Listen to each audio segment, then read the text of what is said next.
तो हाँ भाई चैंपियंस, क्या हाल है सबके। तो थर्मोडायनेमिक्स का दूसरा लेक्चर आज, जिसमें हम पढ़ने वाले हैं internal energy, degree of freedom और हीट कैपेसिटीज। जो सीपी और सीवी होते हैं ना, वो सब पढ़ने वाले हैं इसी में ही। और एक आएगा अपना law of equipartition of energy.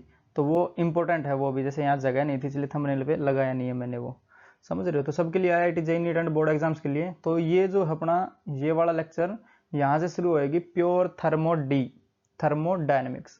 समझे। तो अच्छे से पढ़ते रहो, सब समझ में आ जाएगा, कोई दिक्कत नहीं है यहीं पे। तो शुरू करते हैं लेक्चर को इंटरनल एनर्जी से।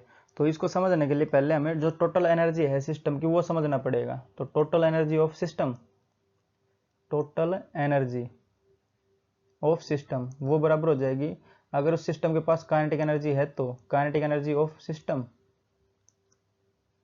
ठीक, और प्लस अगर उसके पास पोटेंशियल एनर्जी है तो पोटेंशियल एनर्जी ऑफ सिस्टम, और plus internal energy of system, internal energy of system. ठीक है। तो इन तीन चीजों से मिलकर बनती है किसी भी सिस्टम की टोटल एनर्जी। ठीक, जैसे यहाँ पे मैं एक कंटेनर ले लेता हूँ, क्लोज कंटेनर, जिसमें गैस के मॉलिक्यूल्स भर दूंगा। ठीक है। तो जैसे ये अपने पास कोई क्लोज कंटेनर है, इसके अंदर मैंने गैस के मॉलिक्यूल्स डाल दिए ये, और मैंने इसको वी वेलोसिटी दे दी। ठीक है। वी वेलोसिटी से आगे बढ़ रहा है और एच हाइट ऊपर है ये अर्थ से। ठीक, एच हाइट ऊपर है अर्थ से। तो इसके पास क्या रहेगी, पोटेंशियल एनर्जी भी रहेगी और काइनेटिक एनर्जी भी रहेगी, क्योंकि half M v square kinetic energy, system के पास पोटेंशियल एनर्जी एच हाइट ऊपर है, तो इसके पास रह जाएगी potential energy m g h. ठीक, और इसके पास इंटरनल एनर्जी भी रहेगी। क्यों, इंटरनल एनर्जी होती है अपनी जो मॉलिक्यूल्स हैं वो जैसे एक्स वाई जेड किसी भी डायरेक्शन में मोशन करते रहते हैं ना, ये जिग जैग मोशन होगी, कौन सी भी मोशन होगी, मोशन तो करते रहते हैं, जैसे वाइब्रेशन मोशन होगी, स्पिन मोशन होगी, तो ये सारी मोशन करते रहते हैं इसमें। तो ये होगी अपनी इंटरनल एनर्जी। तो हम क्या करेंगे, जो सिस्टम है अपना इसको हम रेस्ट पे मानेंगे और अर्थ पे मानेंगे, ताकि जो काइनेटिक एनर्जी है सिस्टम की वो जीरो हो जाए, रेस्ट पे हो जाएगा। तो पोटेंशियल एनर्जी है वो जीरो हो जाएगी अगर ये अर्थ पे हो जाएगा तो जो टोटल एनर्जी आएगी अपनी, टोटल एनर्जी, टोटल एनर्जी, तो वो बराबर आएगी अपनी internal energy of the system, internal energy of system. ठीक, और ये किस किस के बराबर होती है, जो इंटरनल एनर्जी है वो, तो वो है इसकी जो काइनेटिक एनर्जी ऑफ रहेगी मॉलिक्यूल्स। ठीक है, kinetic energy of molecules plus अगर जो मॉलिक्यूल है वो अपनी जगह पे स्पिन करता रहा, ठीक है, स्पिन कर रहा हो तो स्पिन मोशन भी आ जाएगी, या फिर स्पिन काइनेटिक एनर्जी भी आ जाएगी, स्पिन काइनेटिक एनर्जी। ठीक है, अगर वो वाइब्रेट कर रहा हो अपनी जगह पे, जैसे जुम जुम जुम जुम ये वाइब्रेट करता रहा यहाँ पे, तो वाइब्रेट वाली एनर्जी भी यहाँ पे ऐड होएगी, और ये प्लस हो जाएगा अपना वाइब्रेट, वाइब्रेशनल एनर्जी। ठीक है। तो ये सारी एनर्जीज हैं, ये किसी भी सिस्टम में रहते हैं, इंटरनल सिस्टम में। काइनेटिक एनर्जी ऑफ मॉलिक्यूल्स, जैसे एक्स वाई जेड कहीं भी जा सकता है, स्पिन अपनी एक्सिस पे घूम सकता है, और वाइब्रेशनल मतलब अपनी जगह पे रह के झुम झुम झुम झुम करके अपना वाइब्रेट करता रह सकता है। तो ये जो वाइब्रेशनल एनर्जी है ये आती है अपनी हाई टेम्परेचर पे, हाई टेम्परेचर। ठीक है, हाई टेम्परेचर पे अचीव होएगी वाइब्रेशनल एनर्जी, क्योंकि जो इंटरनल सिस्टम है ये वाला, इसकी एनर्जी बढ़ जाएगी। अगर इसकी एनर्जी हम बढ़ाएंगे, हाई टेम्परेचर देंगे इसको, तो इसकी एनर्जी बढ़ जाएगी, तो ये जुम जुम जुम अपनी जगह पे ज़्यादा करेगा। समझ रहे हो। तो जो हाई टेम्परेचर होगा उसी केस में हमें वाइब्रेशनल एनर्जी को ऐड करना है। जैसे डिग्री ऑफ फ्रीडम का कंसेप्ट आएगा अपना, तो अगर क्वेश्चन में दिया रहेगा वाइब्रेशनल एनर्जी भी है, तो डिग्री ऑफ फ्रीडम में +2 ऐड कर देंगे हम। समझे। जैसे यहाँ पे दिखा भी देंगे कैसे करते हैं। तो मैं यहाँ पे ले लेता हूँ जो अपनी मोनो एटोमिक गैस है वो, फिर आएगा अपना डाया एटोमिक गैस, फिर ट्राया एटोमिक गैस, या फिर पॉली एटोमिक गैस। जैसे ये गैस के मॉलिक्यूल्स हैं, ये हम पहले लेंगे अपने मोनो एटोमिक गैस है ये। ठीक है, इसके लिए डिग्री ऑफ फ्रीडम देखना है ना, तो पहले हम जो एनर्जी है, टोटल एनर्जी या फिर इंटरनल एनर्जी है उसकी, ये जो काइनेटिक एनर्जी ऑफ मॉलिक्यूल्स है, स्पिन एनर्जी है, वाइब्रेशनल एनर्जी है, वो देखते हैं पहले। उसके बाद ही हमें पता चलेगा डिग्री ऑफ फ्रीडम क्या चीज़ है। ठीक है, for mono atomic gas, mono atomic gas, जो हमने कंटेनर में गैस ली है वो मोनो एटॉमिक गैस है। जैसे हाइड्रोजन होगी अपनी, हीलियम होगी, नियोन होगी, आर्गन होगी, क्रिप्टन होगी, जीनन होगी, रेडन होगी, ठीक है। तो ये सारी गैसेस बोले जाएंगे अपनी मोनो एटॉमिक गैस। इसके लिए हम इंटरनल एनर्जी देखते हैं कितनी आती है अपनी, फिर टोटल एनर्जी भी इंटरनल एनर्जी के ही बराबर है, ठीक है। तो इंटरनल एनर्जी को हम रिप्रेजेंट करेंगे यू से, ठीक है, या फिर ई भी बोल सकते हो उसको।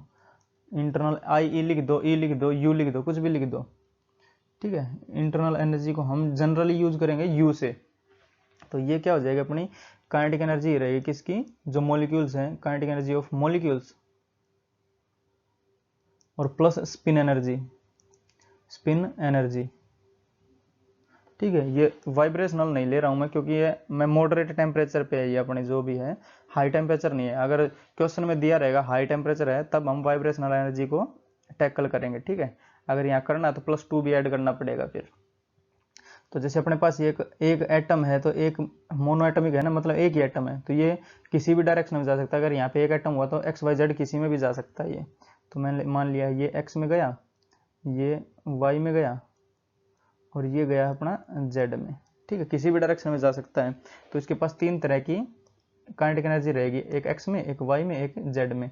तो U बराबर हो जाएगा अपना half mv in the x direction का square plus half mv in the y direction का square plus half mv in the z direction का स्क्वायर। तो ये अपने पास x में जा सकता है, y में जा सकता है, z में जा सकता है। तो half mv square kinetic energy रहेगी, क्योंकि मोशन कर रहा है किसी डायरेक्शन में, ठीक है। प्लस ये कर सकता है अपना स्पिन मोशन, क्योंकि हमने वाइब्रेशन तो हटा दिया है, क्योंकि मॉडरेट टेम्परेचर लिया है। हाई टेम्परेचर होगा तब हमें वाइब्रेशन एनर्जी ऐड करनी है। तो हम लेंगे अपनी जो स्पिन एनर्जी है, वो जो स्पिन काइनेटिक एनर्जी है, वो मान लेते हैं जो अपना ये मॉलिक्यूल है, ये वाला मॉलिक्यूल, और इसकी ये एक्सिस ऑफ रोटेशन है, इसकी ओमेगा से ये घूम रहा है, ठीक है। ओमेगा से अगर ये घूम रहा है तो इसके पास रहेगी एक half I omega square rotational kinetic energy रहेगी, जो कि मैंने फिजिक्स में पढ़ा है, ऊपर सर्च कर लेना rotational kinetic energy by the champions institute, तो लेक्चर मिल जाएगा ये, ठीक है। प्लस रहेगा अपने पास हाफ आई ओमेगा स्क्वायर, ठीक, क्योंकि एक ही है तो किसी भी डायरेक्शन से देख सकते हैं इसको, तो सेम ही आएगा। यहाँ से घुमा दो, यहाँ से घुमा दो, तो सेम ही आएगा ये। तो मैंने ये लिखा है, बट इसका जो आई है ये टेंड करेगा अपना जीरो को। जैसे ये है, ये जीरो हो जाएगी यहाँ पे, क्यों होएगी वो बताते हैं। जो अपना मोमेंट ऑफ इनर्शिया है आई, उसका फॉर्मूला है अपने पास mr स्क्वायर। तो आई बराबर होता है अपना mr स्क्वायर, ठीक है। मास तो हो गया, जैसे ये मॉलिक्यूल इसका मास हो गया, बट आर क्या है, मॉलिक्यूल के बीच की डिस्टेंस, जो ये वाली इसकी रेडियस होएगी। जैसे ये दिखाऊं, अगर ये बहुत छोटी है, ये जो मैंने ये येलो कलर दिखाया नहीं, ये रेडियस इसकी मतलब 0 के बराबर है रेडियस। तो ये 0 रखेंगे तो आई टेंड करेगा किसको, 0 को। तो ये पूरी क्वांटिटी किसको टेंड करेगी, 0 को, ठीक है। तो हमारे इंडिपेंडेंट टर्म्स कितनी है इसके पास, जो मोनो एटॉमिक गैस है उसके पास हमारे पास 3 इंडिपेंडेंट टर्म्स हैं, 1 2 3। तो डिग्री ऑफ फ्रीडम हो जाएगा अपना मोनो एटॉमिक के लिए 3 डिग्री ऑफ फ्रीडम, तो वो बराबर हो जाएगा 3 किसके लिए, मोनो एटॉमिक गैस के लिए, मोनो एटॉमिक गैस, ठीक है। अगर हमसे बोल दे हाई टेम्परेचर पे है तो इसमें 2 और ऐड हो जाएगा, हाई टेम्परेचर पे वाइब्रेशनल काइनेटिक एनर्जी और जुड़ जाएगी, ठीक है। तो यहाँ पे लिख देंगे at high temperature, at high temperature degree of freedom, degree of freedom बराबर हो जाएगा 5 के, ठीक है। 2 जुड़ जाएगा, हर केस में 2 जुड़ेगा। जैसे मोनो एटॉमिक के लिए ये भी, for mono atomic gas, for mono atomic gas, समझे, 2 जुड़ जाएगा अगर हाई टेम्परेचर दिया होगा तो, समझे। तो अगर डिग्री ऑफ फ्रीडम की डेफिनेशन देखें हम तो क्या हो जाएगी, the independent terms associated in the expression of internal energy, ठीक है। तो ये इंटरनल एनर्जी है, इसमें कितने इंडिपेंडेंट टर्म्स हैं, वही अपने डिग्री ऑफ फ्रीडम हो जाएगा। तो यहाँ पे बढ़ते हैं अपना जो डायटोमिक गैस है उसके लिए बढ़ते हैं नेक्स्ट स्लाइड पे। तो अब देखते हैं अपना degree of freedom for diatomic gas, ठीक है। तो मैं जो कंटेनर लिया था हमने उसमें डायटोमिक गैस भर लेता हूँ, जैसे अपनी ऑक्सीजन हो जाएगी, नाइट्रोजन हो जाएगी, समझ रहे हो। तो इस प्रकार की गैस इसमें डाल लेंगे हम। तो ये वाली गैस जो है ये है डायटोमिक गैस, डायटोमिक गैस, जैसे O2 N2, ठीक है। तो इस प्रकार से कोई गैस डाली इसमें, हमें इसकी डिग्री ऑफ फ्रीडम देखना है। तो इस पर जो इंटरनल एनर्जी रहेगी उसमें जितनी भी टर्म्स आएंगी वो हमें लिखनी पड़ेंगी। तो जैसे U बराबर हो जाएगा जो एक तो ये अपने एक्स वाई जेड में मोशन करेंगे वो हो जाएगा, ठीक है। तो half M V in the X direction का square plus half M V in the Y direction का square plus half M V in the Z direction का स्क्वायर, ठीक है। प्लस अब हमें चाहिए इसकी जो रोटेशनल मोशन है वो, या फिर स्पिन मोशन है वो। तो डायटोमिक गैस कैसे होती है, डबल बॉन्ड के साथ जुड़ी रहती है या फिर ट्रिपल बॉन्ड के साथ जुड़ी रहती है अपनी। जैसे ये ऑक्सीजन है तो ऑक्सीजन डबल बॉन्ड से जुड़ेगा अपने साथ, तो ये होएगा डायटोमिक गैस। तो ये कैसे कैसे अपना घूम सकता है, जैसे स्पिन कर सकता है। तो एक तो मान लेते हैं जो वाई एक्सिस के अलोंग घूम सकता है ये, ठीक है। तो ये वाई एक्सिस हो गया अपना, इसके अलोंग भी घूम सकता है। जैसे ये जुम जुम जुम जुम ऐसे करता रहेगा, घूमता रहेगा अपना सक सक सक सक सक, ठीक है। तो इसके लिए रेडियस कितनी हो जाएगी, अब की बार रेडियस दूर है, ये देख रहे हो, इसकी ये रेडियस हो जाएगी, तो ये दूर है, बड़ी है, ठीक है। इसको नेगलेक्ट नहीं कर सकते अब की बार, ठीक है। तो एक तो हो जाएगी ये प्लस वाई एक्सिस के अलोंग घुमाएंगे इसको, तो ये हो जाएगा अपना half I in the Y direction और omega in the Y direction का स्क्वायर, ठीक है।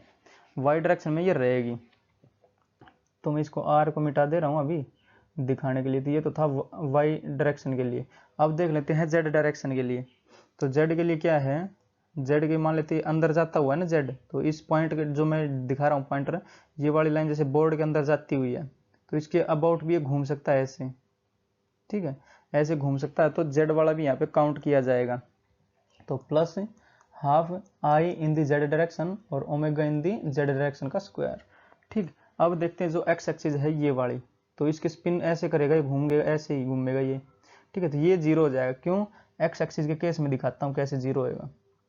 तो मान लेते हैं अपनी ये एक्सिस है एक्सिस ऑफ रोटेशन, तो ये इसके अलोंग ही घूम सकता है ऐसे ऐसे, जैसे कैसे, ऐसे ऐसे, ठीक है, ऐसे। बट ये इसकी आर कितनी है, इसके लिए छोटी आर है, तो इसका आई हो जाएगा, जीरो को टेंड करेगा एक्स के केस में।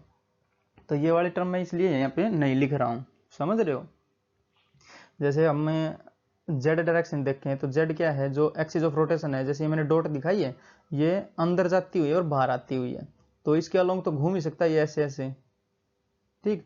और जो वाई डायरेक्शन कैसा था, वाई जो एक्सिस था वो था ऐसे, जैसे अगर इसको मैं ऐसे रख दूं तो ये था अपना वाई एक्सिस, तो इसके अबाउट भी ऐसे ऐसे घूम सकती है ये ऐसे, जैसे प्लेन के पीछे जाती हुई और प्लेन से आगे आती हुई। ये वाला जो इसके मास है, ऑक्सीजन का जो एटम है वो, तो ये प्लेन के अंदर जाता हुआ और ये बाहर आता हुआ ऐसे, तो ये वाई एक्सिस के ऐसे भी घूम सकती है।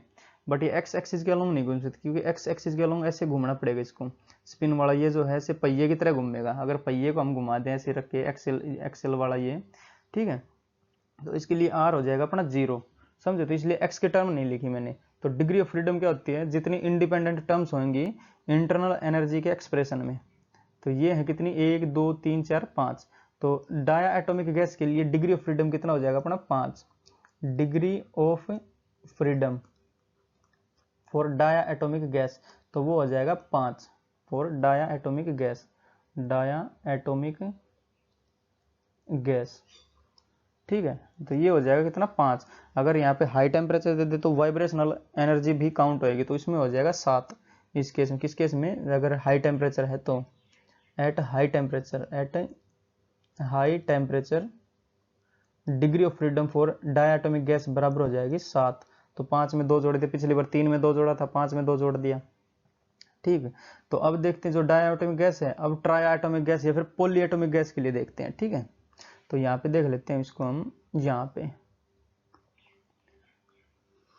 फॉर ट्राया या फिर polyatomic gas, for poly atomic gas, atomic gas, अगर यहाँ पे एग्जांपल लें तो SO2 SO3 CH4, ठीक है, ये गैसेज हैं। तो ये गैस हमने इसमें ले लेते हैं कंटेनर में की बार ये वाली। तो जो इंटरनल एनर्जी है उसका केस देखते हैं। तो यू क्या बनेगा अपना, एक तो ये जो मोशन है कहीं भी कर सकते हैं, पॉलीएटोमिक गैस है, कहीं भी जा सकते हैं एक्स वाई जेड में, तो ये 3 तो रहेंगी और ये 2 भी रहेंगी और एक और जुड़ जाए जो एक्स वाली है वो, जैसे बना के दिखाता हूँ इसको एक बार। तो इसके लिए हो जाएगी अपनी half M V in the X direction का square plus half M V in the Y direction का square plus half M V in the Z direction का स्क्वायर और plus half I in the X direction का square plus omega square भी आएगा ना, ये I into omega square X में भी, ठीक है, प्लस हाफ आई वाई और omega in the Y direction का स्क्वायर और प्लस हाफ आई जेड और इंटू ओमेगा जेड का स्क्वायर। समझे? तो टोटल डिग्री ऑफ फ्रीडम अपने पास बनेंगी 6। अगर हाई टेम्परेचर दे दिया तो 2 और ऐड कर देंगे तो 6 और 2 8 हो जाएगी। तो यहाँ पे दिखाता हूँ, जैसे SO3 का बना लेता हूँ मैं यहाँ पे, तो S double bond O double bond O double bond O।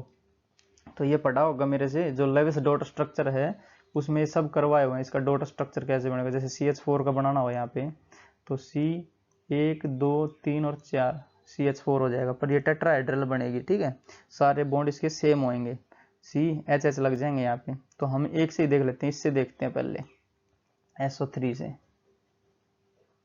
समझे? अगर SO2 का बनाएंगे तो इसमें एक लोन पेयर बच जाएगा अपना। समझे? तो पहले हम SO3 से देखते हैं, हमारा कंसर्न है जो डिग्री ऑफ फ्रीडम है वो निकालना है। तो जैसे x एक्सिस कुछ ऐसा हो जाएगा अपना, ये अपना x एक्सिस हो जाएगा। तो x एक्सिस के अबाउट भी ये घूम सकता है, जैसे ये ऐसे ऐसे घूमेगा अपना, तो ये वाली डिस्टेंस मेजर करी जाएगी इसकी।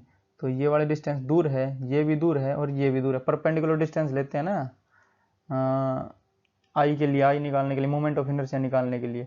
तो ये परपेंडिकुलर डिस्टेंस दूर है तो ये अपना इसको काउंट करा जाएगा, जैसे आई एक्स और omega in the x direction का स्क्वायर, ये काउंट करा जाएगा अपना, ठीक है। तो ये था अपना एक्स एक्सिस। अब वाई एक्सिस देख लेते हैं। तो वाई एक्सिस मान लेते हैं कुछ ऐसा, ठीक है, तो ऐसा मान लेते हैं कुछ वाई एक्सिस। तो वाई एक्सिस के लिए परपेंडिकुलर डिस्टेंस क्या है, ये वाली और ये वाली, तो ये भी काउंट करी जाएगी। तो हमने ये वाई भी लिखा है यहाँ पे, एक्स भी लिखा, वाई भी लिखा, और एक है अपना जेड। तो जेड जैसे ये अंदर जाता हुआ प्लेन के और प्लेन से बाहर आता हुआ, तो उसके अबाउट ये ऐसे घूम सकता है। तो इसके लिए भी ये सारी डिस्टेंस मेजरेबल है, ठीक है, तो वो भी काउंटर करा जाएगा, ठीक है। तो ये काउंटर हो जाएगा इसमें। तो ये कितना होएगा, degree of freedom, degree of freedom वो बराबर हो जाएगा 6 इस केस में। डिग्री ऑफ फ्रीडम क्या होता है, independent terms associated in the expression of internal energy, 1 2 3 4 5 6, तो टोटल हो जाएगा 6। अगर हाई टेम्परेचर दे रखा तो 8 हो जाएगा।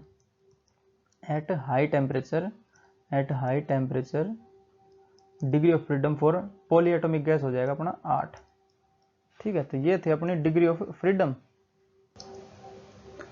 For mono dia and polyatomic gas. तो अब देखेंगे law of equipartition of energy, ठीक है। जैसे जो मॉलिक्यूल्स हैं एक एक्स वाई जेड में भाग रहे हैं, तो इक्वल वेलोसिटी, इक्वल एनर्जी लेके भागेंगे अपनी, ठीक है। उनकी वेलोसिटी है वो अलग हो सकती है, बट एनर्जी एक जैसी लेके जाएंगे वो। तो इसको देखते हैं law of equipartition of energy, next slide. तो अब देखते हैं अपना law of equipartition of energy. ये लॉ क्या कहता है, अगर कोई मॉलिक्यूल किसी भी डायरेक्शन में जा रहा है एक्स वाई जेड, तो वो इक्वल एनर्जी लेके जाता है, ठीक है। या फिर जैसे अगर इसकी डेफिनेशन हम लिखें यहाँ पे, तो the average kinetic energy associated with each molecule associated with each molecule with each degree of freedom degree of freedom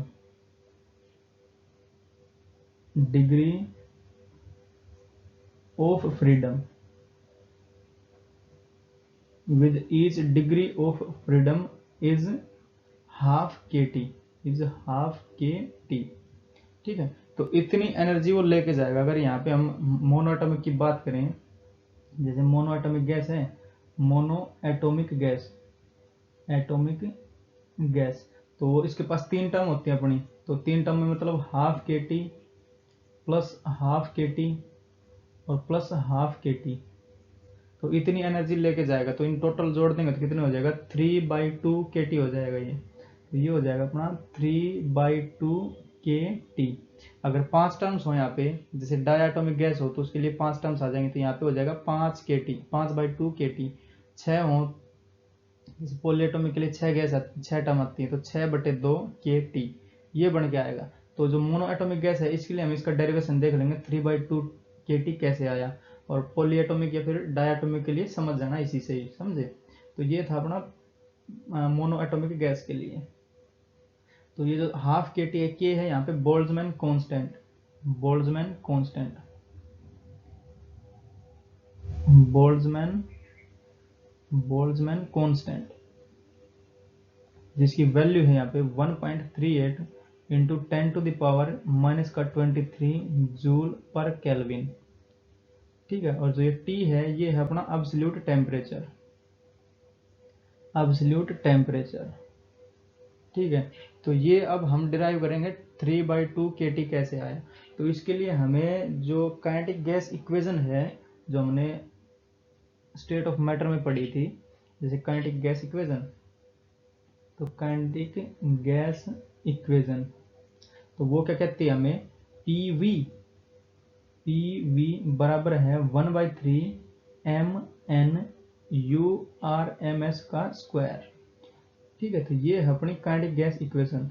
अगर ये नहीं आती है तो ऊपर सर्च करना है kinetic gas equation by the champions institute, तो वो लेक्चर मिल जाएगा। ठीक है, जो स्टेट ऑफ मैटर था उसका 4th या 5th लेक्चर है शायद, जिसमें हमने पोस्टुलेट करवाए जो आइडियल गैस है उसके पोस्टुलेट क्या क्या हैं, तो उसमें इसका डेरिवेशन भी करवाया है 1/3 mn/URMS का स्क्वायर। तो इसी से ही कनेक्टेड है अपना 3/2 kT, इसी से ही आएगा वो। ठीक, तो यहाँ पे हम यूज करेंगे मोनो एटॉमिक गैस के लिए। ठीक है, मोनो एटॉमिक गैस,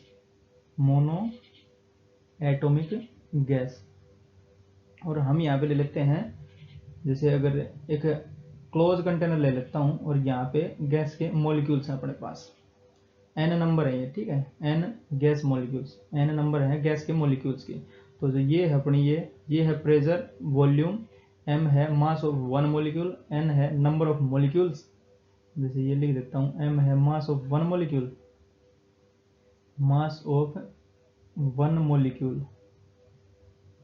ये है नंबर ऑफ मॉलिक्यूल्स, या फिर टोटल नंबर ऑफ मॉलिक्यूल्स। ठीक है, ये है अपना URMS, root mean square velocity,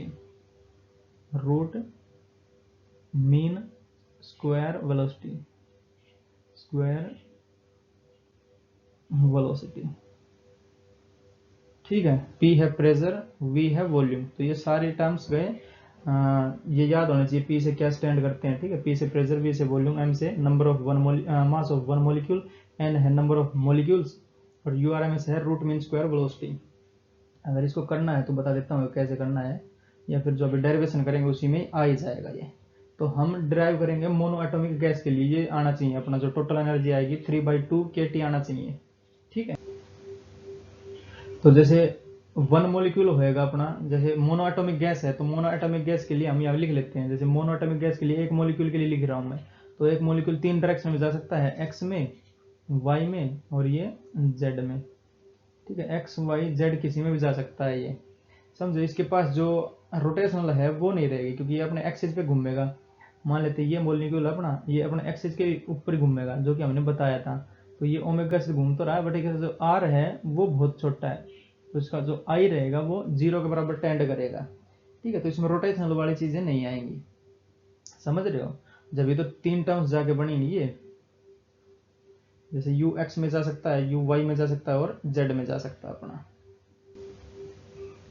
तो हम क्या करते हैं यहाँ पे एन मॉलिक्यूल्स की देखते हैं, जैसे U1 से जो मॉलिक्यूल्स हैं उसकी जो स्पीड है वो अलग अलग हो सकती है, जैसे इसकी U1 हो सकती है, इसकी U2 हो सकती है, U3 U4 ऐसे कुछ भी हो सकती है इनकी।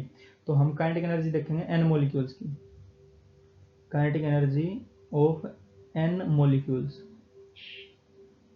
ठीक, वो सबको जोड़ देंगे, जैसे पहले वाले की हाफ mu1² बोल देते हैं उसको, प्लस दूसरे वाले की हाफ mu2² बोल देते हैं, प्लस प्लस प्लस लास्ट वाले को हम बोल देते हैं हाफ mun²।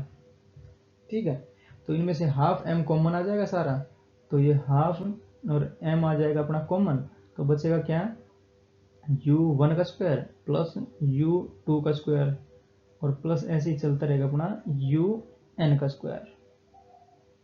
ठीक है, तो हमें चाहिए रूट मीन स्क्वायर वेलोसिटी, जैसे इसकी टर्म्स में चाहिए ताकि ये कट जाए और हमारे पास ये वाली टर्म्स आए। तो हम क्या करेंगे, इसको u से डिवाइड, n से डिवाइड कर देंगे और n से ही मल्टीप्लाई कर देंगे। तो n से डिवाइड और n से ही मल्टीप्लाई। n क्या है, नंबर ऑफ मोल्स है, जितने ये नंबर ऑफ मोल्स हैं उन्हीं से ही हमने डिवाइड करा है, ये मॉलिक्यूल्स हैं, जितने ये मॉलिक्यूल्स उतने से ही हमें इसको डिवाइड करा है, उतने से ही मल्टीप्लाई करा है। n से n कट भी सकता है ये, बट हमें इसको डिवाइड करना, तो ये आएगी अपनी रूट मीन स्क्वायर वेलोसिटी। ठीक, इसको आगे लिख सकते हैं हम यहाँ पे, तो ये हो जाएगा अपना हाफ एम एन और यू आर एम एस का स्क्वायर।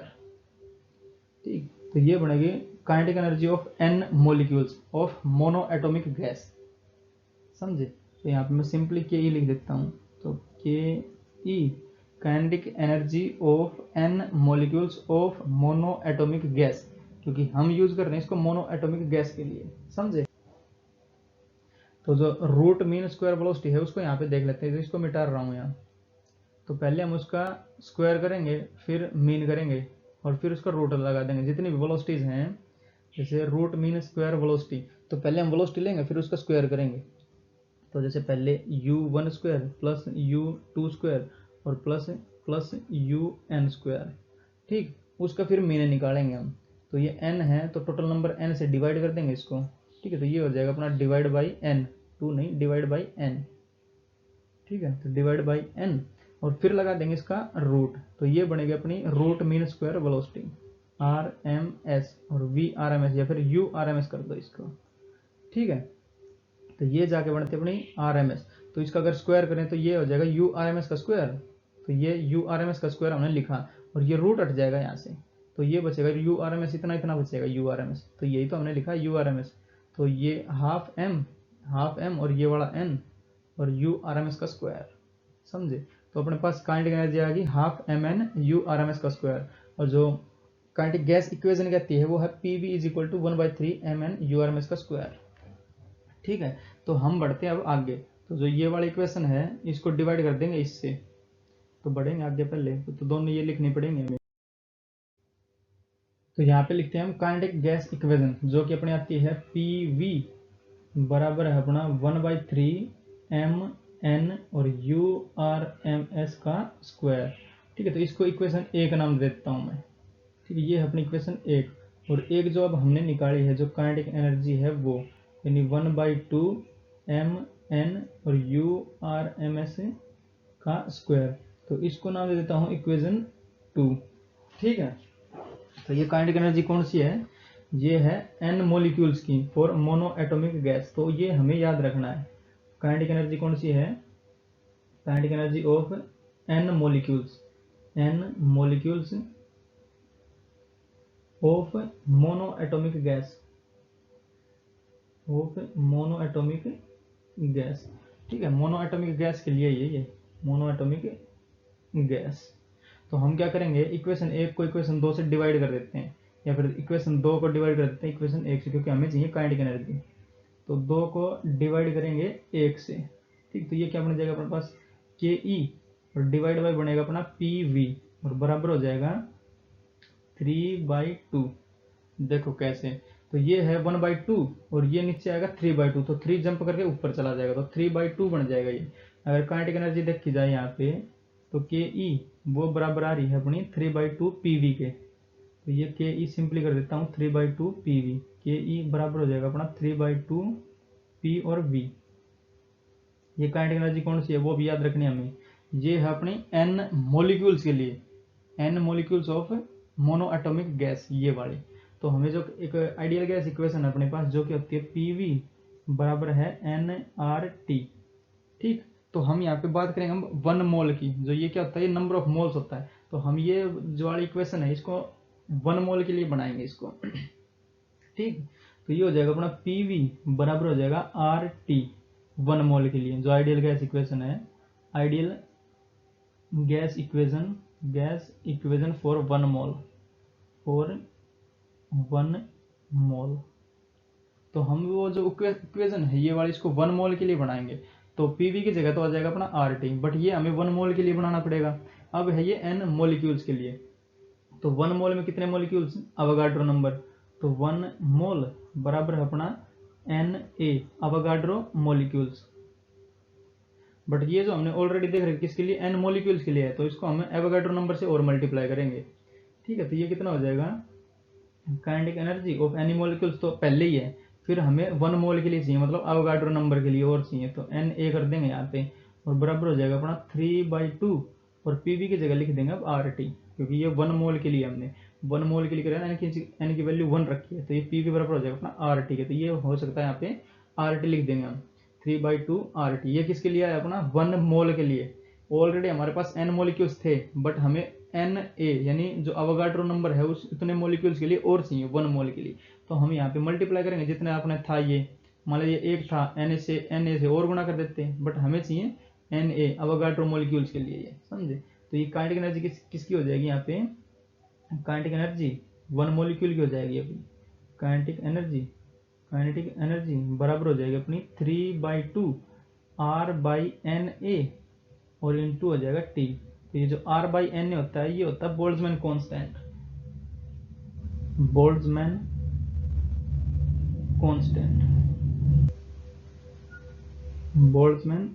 कांस्टेंट, ठीक है, जिसकी वैल्यू होती है 1.38 10 to the power -23 joule per kelvin.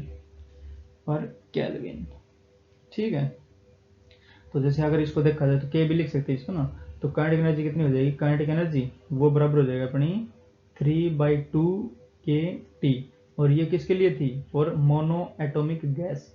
तो मोनो एटोमिक गैस के लिए जो डिग्री ऑफ फ्रीडम कितना होता है अपना 3। ठीक है, तो हाफ के टी। अगर हमने पहले भी देखा था ना, हाफ के टी प्लस हाफ के टी और प्लस हाफ के टी, तो ये 3 टर्म्स लेके जाती हैं हाफ के टी। तो ये हो जाएगा अपना 3/2 के टी। 5 होती तो यहाँ पे हाफ के टी 5 बार हो जाता, तो 5/2 के टी हो जाता। 6 होता तो यहाँ पे एक और आ जाता है, 6 हो जाते हैं ये, तो 6/2 के टी। तो ये इसका डेरिवेशन था, हेंस प्रूव्ड। समझ में आया डेरिवेशन। तो एक दो चीजें और जान लेते हैं इसके बारे में, प्रूव तो हो गया ये। तो ये है अपना काइनेटिक एनर्जी 1 मोल के लिए, 1 मोल के लिए, क्योंकि जो नंबर ऑफ मोल्स रखा हमने वो 1 रखा। और n मोल्स के लिए करना हो तो क्या होगा, जैसे ये के टी है इसको n से और मल्टीप्लाई कर देंगे हम। तो यहाँ पे दिखा देता हूँ इसको, जो n मोल्स के लिए चाहिए। और ये क्या है अपनी इंटरनल एनर्जी है, जो काइनेटिक एनर्जी आ रही है इंटरनल एनर्जी आ रही है, तो इसको हम u से रिप्रेजेंट कर सकते हैं। तो u बराबर हो जाएगा अपना 1 मोल के लिए, मतलब n मोल्स के लिए और देखेंगे इसको। तो ये तो है 1 मोल के लिए, n मोल के लिए n से और मल्टीप्लाई हो जाएगा, तो n और इंटू 3/2 और ये हो जाएगा के टी। समझे। या इसको हम एक जनरल बना लेते हैं, जैसे ये तो मोनोएटॉमिक गैस के लिए है, बट इसको हम जनरल केस बनाते हैं। ठीक है, एक जो डिग्री ऑफ फ्रीडम है उसके लिए बनाते हैं इसको। ठीक है, तो जो अपना u है, जो काइनेटिक एनर्जी है, उसको u लिख सकते हैं। और डिग्री ऑफ फ्रीडम आएगा अपना अब की बार, जैसे ये है 3/2, तो इसको मैं f/2 कर देता हूँ और RT कर देता हूँ, पीवी की जगह 1 मोल के लिए कर देता हूँ इसको। ठीक है, तो ये हो जाएगा अपना 1/2 या फिर f/2 और r और t कर दिया मैंने, RT। और ये है n मोल्स के लिए, तो यहाँ से n से मल्टीप्लाई कर देता हूँ इसको, तो इनटू हो जाएगा अपना n। तो u कितना है अपना, u बराबर हो जाएगा n और इंटू f/2 r और ये t। ठीक है, तो ये बात हमें याद रखनी पड़ेगी बस। जो हमें आगे CPCV आएगा, CPCV मेयर्स इक्वेशन जो आएगी उसमें इसी का यूज होएगा। ये वाली इक्वेशन हमें याद रखनी पड़ेगी। तो इससे क्या बोल रहा हूँ मैं, ये वाली याद रखो बस। तो u बराबर है अपना n और f/2 r और t। ठीक है, तो u क्या है, ये है 1 मोल के लिए, क्योंकि जो हमने आइडियल गैस इक्वेशन लगाई है ये 1 मोल के लिए लगाई है। तो 1 मोल के लिए यहाँ पे RT आ जाएगा, और ये f बोल दिया मैंने। ये किसी भी जैसे मोनोएटॉमिक यहाँ पर्टिकुलर केस नहीं ले रहे हम, डाया भी हो सकता है और ट्राया भी हो सकता है या फिर पोली हो सकती है। तो यहाँ पे मैंने f ले दिया और 1 मोल के लिए लिखा, तो 1 मोल यहाँ पे RT आ जाएगा PV की जगह, तो f/2 RT। और ये कर दिया मैंने n मोल्स के लिए, ये 1 मोल के लिए था, ये n मोल्स के लिए लिख दिया मैंने। समझे। तो ये हमें याद रखनी है, जो internal energy of n moles है वो है n f/2 RT। समझे। तो अब हम पढ़ेंगे हीट कैपेसिटीज के बारे में। तो नेक्स्ट स्लाइड पे बढ़ते हैं उसके लिए। तो अब देखते हैं अपना topic specific heat capacities of gases. ठीक है, तो स्पेसिफिक हीट कैपेसिटी की यहाँ पे मैं डेफिनेशन लिखता हूँ पहले। स्पेसिफिक हीट कैपेसिटी तो इसकी डेफिनेशन क्या हो जाएगी, amount of heat required, amount of heat required for 1 gram of mass to raise its temperature by 1 degree, to raise its temperature by 1 degree। ठीक है, तो हमें इतनी एनर्जी की जरूरत पड़ेगी, कितनी एनर्जी की जरूरत पड़ेगी, 1 ग्राम जो मास है उसका टेम्परेचर 1 डिग्री हम बढ़ा दें। जैसे स्पेसिफिक हीट कैपेसिटी है उसको हम छोटे सी से रिप्रेजेंट करते हैं, तो सी बराबर हो जाएगा अपना heat required to raise its temperature by 1 gram यानी मास और बाय 1 डिग्री यानी डेल्टा टी। तो जो टेम्परेचर है, चेंज इन टेम्परेचर है वो 1 डिग्री का होना चाहिए, समझ रहे हो। तो ये हो जाएगी, जैसे मास यहाँ पे 1 ग्राम रखें और डेल्टा टी भी 1 डिग्री रख दें, तो हीट क्या हो जाएगी ना, जो स्पेसिफिक हीट है वो क्या हो जाएगी, क्यू के बराबर हो जाएगी। क्यू क्या है, हीट रिक्वायर्ड। तो amount of heat required for 1 gram of mass to raise its temperature by 1 degree. तो ये है अपना चेंज इन टेम्परेचर। मान लेते पहले 10 था फिर 11 कर दिया हमने, तो चेंज इन टेम्परेचर कितना हुआ, 1 डिग्री हुआ। तो यहाँ पे इसलिए मैंने डेल्टा टी लिखा है, समझ रहे हो। तो जो ये स्पेसिफिक हीट कैपेसिटीज हैं वो 4 प्रोसेस पे डिपेंड करती है अपनी। जैसे एक आइसोथर्मल हो गया, आइसोथर्मल प्रोसेस, एडियाबैटिक प्रोसेस और जो आइसोकोरिक और आइसोबारिक, ये 4 प्रोसेस है अपने पास। तो हम यहाँ पे बारी बारी इनको डिफाइन करते हैं एक एक को। जैसे पहले आइसोथर्मल ले लेते हैं हम, आइसोथर्मल प्रोसेस। तो इसमें क्या रहता है, जो टेम्परेचर है वो कांस्टेंट रहता है, टेम्परेचर है कांस्टेंट।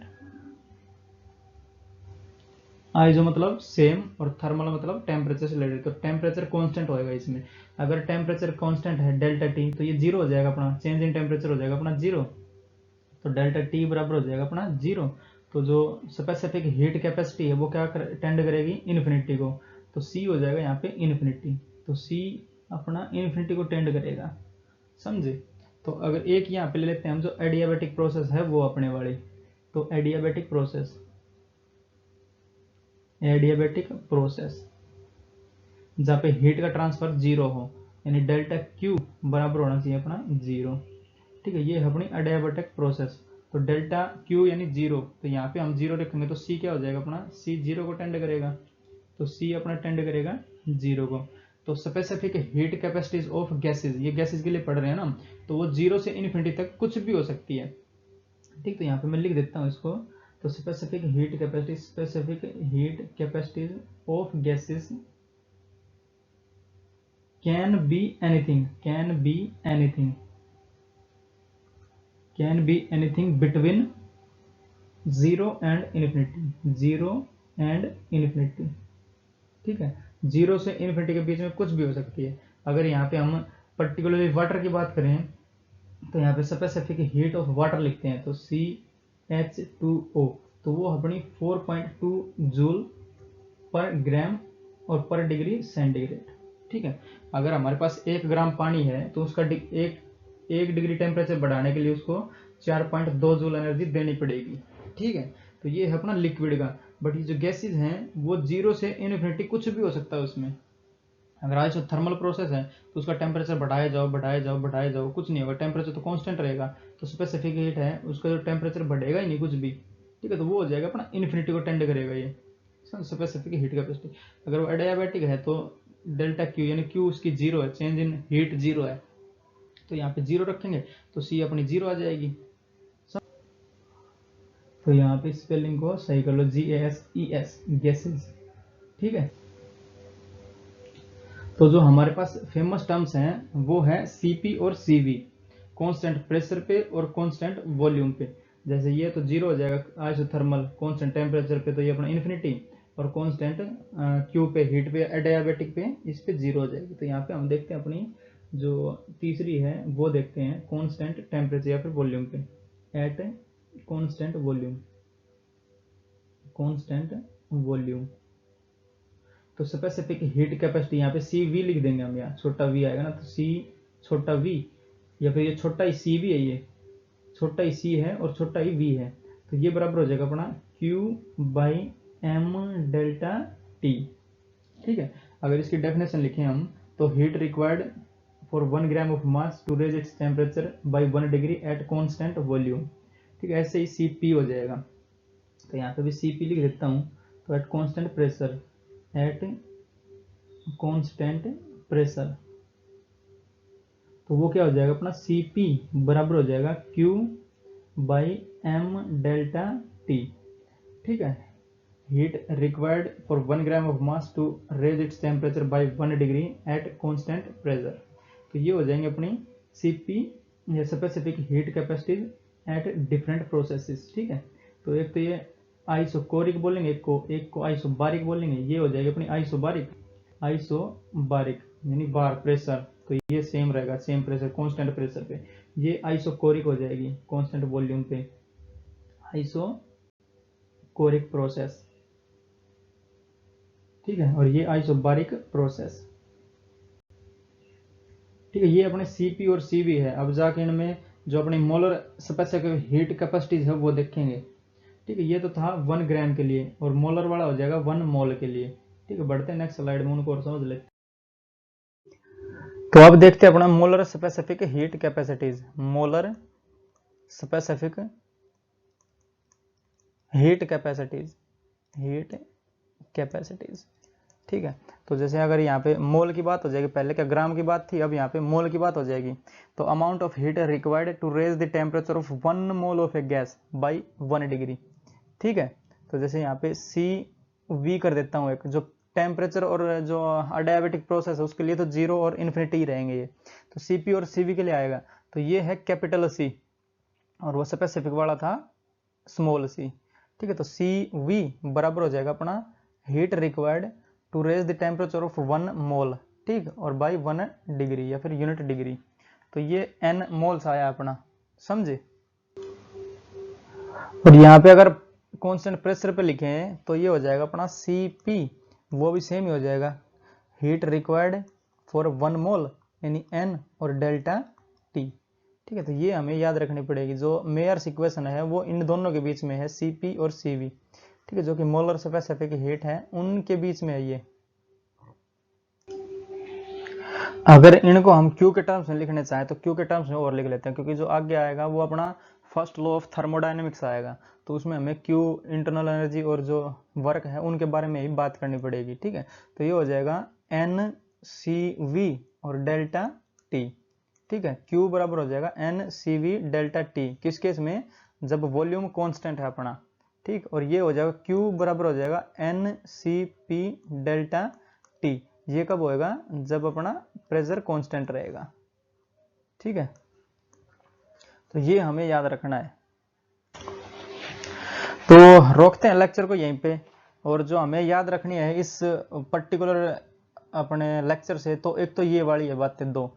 ठीक है, और एक जो हमने वो पढ़ा, जो इंटरनल एनर्जी था अपना U, वो बराबर आया था अपना NF/2 R डेल्टा T, या फिर इसको डेल्टा U बोल दो। अगर यहाँ पे डेल्टा T लगाया है तो यहाँ पे डेल्टा U लग जाएगा। तो ये हमें बातें याद रखनी है इसकी, जो अगले अपने टॉपिक्स आएंगे भर भर के यही आते हैं उसमें। जैसे हम मेयर्स इक्वेशन है Cp minus CV, Cp minus CV बराबर है R, ये कैसे आया, तो ये सब इन्हीं से आया है। ठीक है, ये अगर हमें याद होंगे तो हमको इजीली इनको कर देंगे। जो अपना फर्स्ट लॉ ऑफ थर्मोडायनेमिक्स है वो कैसे आया, समझ रहे हो, तो वो सब इन्हीं से ही बेस्ड है सब। तो जैसे यहाँ पे थोड़ा मोटा मोटा बता देता हूँ, जो फर्स्ट लॉ ऑफ थर्मोडायनेमिक्स अपना, जो कि नेक्स्ट लेक्चर उसी पे आएगा, तो वो है Q बराबर हो जाएगा टोटल हीट, वो बराबर हो जाएगी अपनी वर्क डन और प्लस इंटरनल एनर्जी। ठीक है, तो मान लिया हमें किसी के ऊपर किसी को हीट देनी है या फिर किसी के ऊपर वर्क करना है हमें, तो उससे दो तरह से वर्क करवाया जा सकता है, या तो हम उसी को हीट दे दें या फिर उसके बदले हम खुद काम कर दें। ठीक है, तो वो होता है, या फिर जैसे कोई सिस्टम अपना वो वर्क कर दे, या फिर जो और हीट बची उसको हम अपनी इंटरनल एनर्जी में बढ़ा ले।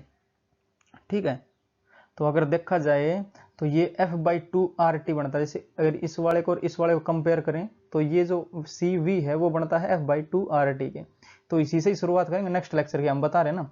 तो CV बराबर हो जाएगा अपना F/2 R। ठीक है, अगर कंपेयर करें हम इक्वेशन 1 मान लें इसको और इसको इक्वेशन 2 मान लें। पर आप पूछोगे सर ये वाला क्यों नहीं हुआ, CP वाला क्यों नहीं हुआ, क्योंकि हमने ये वाली जो इंटरनल एनर्जी निकाली थी वो किसी कंटेनर के लिए निकाली थी जो कि क्लोज था अपना, जैसे ये वाला क्लोज कंटेनर था और इसके अंदर थे अपने मॉलिक्यूल्स, ठीक है। तो इनकी एनर्जी प्रेशर बढ़ सकता है पर इसका वॉल्यूम नहीं बढ़ सकता, तो ये है कांस्टेंट वॉल्यूम पे। और ये भी है जो हीट रिक्वायर्ड है वो भी कांस्टेंट वॉल्यूम पे है, बट ये जाके दोनों यूज होंगे किसमें, Q और डेल्टा U है, ये जाके होंगे फर्स्ट लॉ ऑफ थर्मोडायनेमिक्स में।